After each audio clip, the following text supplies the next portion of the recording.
নমস্কার। প্রধানমন্ত্রী গরিব কল্যাণ যোজনার মাধ্যমে প্রত্যেক মাসে যে পরিমাণ রেশন সামগ্রী গ্রাহকদের বিনামূল্যে দেওয়া হয়, সেই রেশন সামগ্রী দিতে গিয়ে যে পরিমাণ অর্থ খরচ হয় কেন্দ্রীয় সরকারের, সেই পরিমাণ অর্থ সরাসরি গ্রাহকের ব্যাঙ্ক অ্যাকাউন্টে ডিবিটির মাধ্যমে পাঠিয়ে দিতে চাইছে কেন্দ্রীয় সরকার। এবং পরীক্ষামূলকভাবে দেশের বেশ কিছু অংশে এইভাবেই ডিবিটির মাধ্যমে পেমেন্ট করা হচ্ছে। খাদ্যশস্যের জন্য বা বিনামূল্যে রেশন সামগ্রী বিতরণের জন্য যে অর্থ কেন্দ্রীয় সরকার খরচ করে থাকে তা সরাসরি গ্রাহকের ব্যাঙ্ক অ্যাকাউন্টে পাঠিয়ে দেওয়া হচ্ছে। তবে সারা দেশে এই প্রক্রিয়া এখনও পর্যন্ত চালু করা যায়নি। তার বেশ কিছু সমস্যাও রয়েছে। বারবার কেন্দ্রীয় সরকারের নির্দিষ্ট দপ্তর বৈঠকও করছে। বেশ কিছু রাজ্য, বেশ কিছু রেশন ডিলার সংগঠন তারা কিন্তু এই বিষয়টা মেনে নিতে পারছে না। সেক্ষেত্রে সমস্যা হয়ে যাবে রেশন ডিলারদের, কারণ খাদ্যশস্য খোলা মার্কেট থেকে বা খোলা বাজার থেকেই কিনতে পারবেন রেশন গ্রাহকেরা। তবে এ নিয়ে কেন্দ্রীয় সরকার আবারও আলোচনা শুরু করেছে। মনে করা হচ্ছে যে এই নির্বাচন প্রক্রিয়া বিভিন্ন রাজ্যে যে চলছে, যেমন আমাদের পশ্চিমবঙ্গেও এই নির্বাচন প্রক্রিয়া চলছে, বিধানসভা নির্বাচন, এই নির্বাচন প্রক্রিয়া সম্পন্ন হয়ে গেলেই হয়তো কেন্দ্রীয় সরকার রেশন সামগ্রীর পরিবর্তে সরাসরি গ্রাহকদের ব্যাঙ্ক অ্যাকাউন্টে ডিবিটির মাধ্যমে খাদ্যশস্যের জন্য প্রয়োজনীয় বরাদ্দ টাকা পাঠিয়ে দেওয়ার একটা সিদ্ধান্ত নিতে পারে বা নিতে চলেছে। আজকের ভিডিওর মাধ্যমে সেই সংক্রান্ত একটি সংবাদপত্রে প্রকাশিত হয়েছে, যা আমরা দেখে নেব। তাই ভিডিওটি শেষ পর্যন্ত দেখার জন্য অনুরোধ করব। এই চ্যানেলে নতুন এসে থাকলে প্রতিনিয়ত গুরুত্বপূর্ণ ভিডিওর আপডেট পাওয়ার জন্য চ্যানেলটিকে সাবস্ক্রাইব করে পাশে থাকা নোটিফিকেশন বেল আইকনটা অল করে রাখুন। আর ফেসবুক থেকে দেখে থাকলে অবশ্যই পেজটিকে ফলো করে রাখুন। আজ একটি সংবাদপত্রে প্রকাশিত একটি প্রতিবেদনে জানানো হয়েছে, এবার কি খাদ্যের অধিকারও খতম করতে চাইছে নরেন্দ্র মোদী সরকার। রাজ্যে রাজ্যে রেশনে গরিবের চাল গম সরবরাহ বন্ধ করে দেওয়ার পরিকল্পনা করছে কেন্দ্র।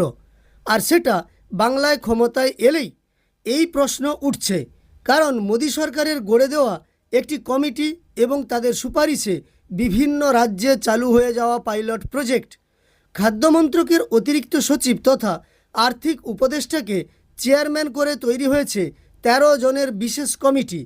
সদস্য হিসেবে রয়েছেন বিজেপি শাসিত গুজরাট, উত্তরপ্রদেশ, ছত্তিশগড়, পুদুচেরির খাদ্য সচিব, আছেন reserve bank of India FCI এর প্রতিনিধিও। কমিটির আবার সম্প্রতি একটি সাব কমিটিও তৈরি হয়েছে। কিভাবে রাজ্যে রাজ্যে গণবন্টন ব্যবস্থার পাশাপাশি কেন্দ্রীয় সরকারি প্রকল্পে ডিরেক্ট বেনিফিট ট্রান্সফার বা ডিবিটি কার্যকর করা যায়, রেশন গ্রাহকদের জন্য চালু করা যায় সেন্ট্রাল ব্যাংক ডিজিটাল কারেন্সি বা CBDC ইত্যাদি 7টি বিষয় নিয়েই কমিটি করবে আলোচনা। তৈরি হবে রিপোর্ট, পৌঁছাবে প্রধানমন্ত্রীর দপ্তরে, জমা পড়বে ক্যাবিনেট সেক্রেটারিয়েটে। এই সমীকরণেই চাল গমের পরিবর্তে রেশন গ্রাহকদের ব্যাঙ্ক অ্যাকাউন্টে সরাসরি খাদ্যশস্যের দাম দেওয়ার তোড়জোড় শুরু করেছে কেন্দ্র। চণ্ডীগড়, লাক্ষাদ্বীপ, পুদুচেরি পাশাপাশি মহারাষ্ট্রের একাংশে মানে 12টি জেলায় ডিবিটি শুরুও হয়েছে। এখনও পর্যন্ত 113 কোটি টাকা ট্রান্সফারও হয়েছে। এবার ধীরে ধীরে অন্য রাজ্যের পালা। আজ সোমবার ক্যাবিনেট সেক্রেটারিয়েটের অতিরিক্ত সচিবের সভাপতিত্বে রয়েছে বিশেষ বৈঠক। বিষয় review of DBT implementation, central sector and centrally sponsor schemes. 2024 সালে লোকসভার ভোটের সময় গরিবদের মন জয়ে প্রধানমন্ত্রী বড় মুখ করে বলেছিলেন 5 বছর বিনামূল্যে রেশন। তার জন্য খরচ 11,80,000 কোটি টাকা।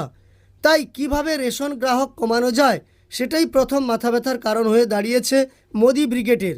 তাই ব্যবস্থা চলছে খাদ্যশস্যের পরিবর্তে ডিবিটি ফুড ভাউচার দেওয়ার। প্রচারে বলা হচ্ছে এর মাধ্যমে প্রকৃত লেনদেন নজরদারি করা যাবে, কিন্তু একই সঙ্গে কৃষকদের থেকে চাল গম কেনা, রাজ্যে রাজ্যে পৌঁছানো, তার হ্যান্ডলিং লস এর দায়িত্বও যে এড়ানো যাবে তা সরাসরি স্বীকার করছে না কেন্দ্র।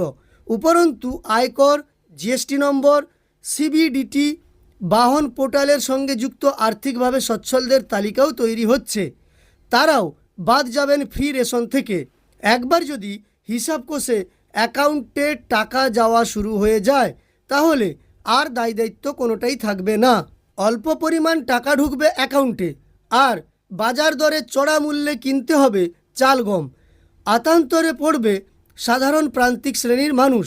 জাতীয় খাদ্য সুরক্ষা আইনে কেন্দ্রীয় প্রকল্পে পশ্চিমবঙ্গে 6,01,73,000 মানুষ রেশন পান।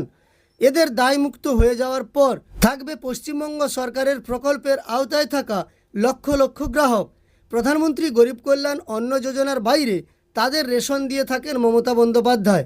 রাজ্যে বিজেপি ক্ষমতায় এলে সেটি যে বন্ধ হয়ে যাবে বলাই বাহুল্য, কারণ পশ্চিমবঙ্গ ছাড়া দেশের কোথাও আর এভাবে রাজ্য সরকারের প্রকল্পে ফ্রি চাল গম দেওয়া হয় না।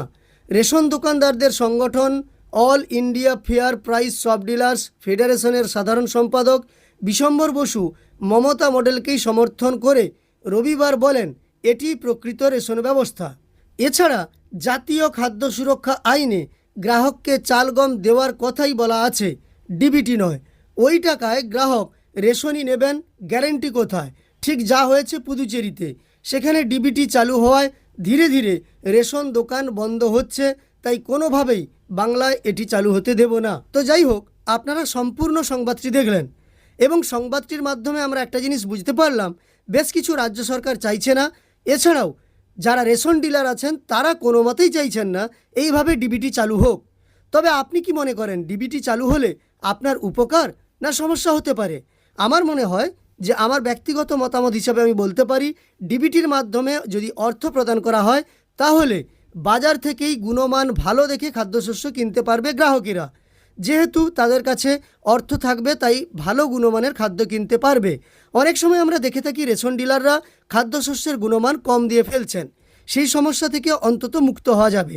এবার আপনি আপনার মন্তব্য অবশ্যই জানাবেন, এখানে কোনো রাজনৈতিক মন্তব্য করবেন না। কেবলমাত্র এই রেশন ব্যবস্থা যদি ডিবিটির মাধ্যমে টাকা দেওয়া চালু হয় তাহলে আপনি কি মনে করেন সেটাই কমেন্টে জানাবেন।